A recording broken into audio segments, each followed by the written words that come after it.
No, señor.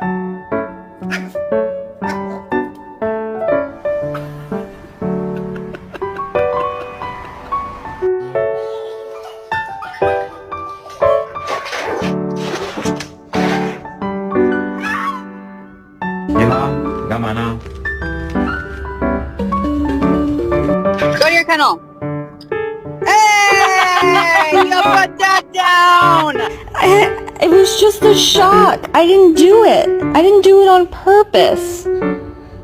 Fire! Fire!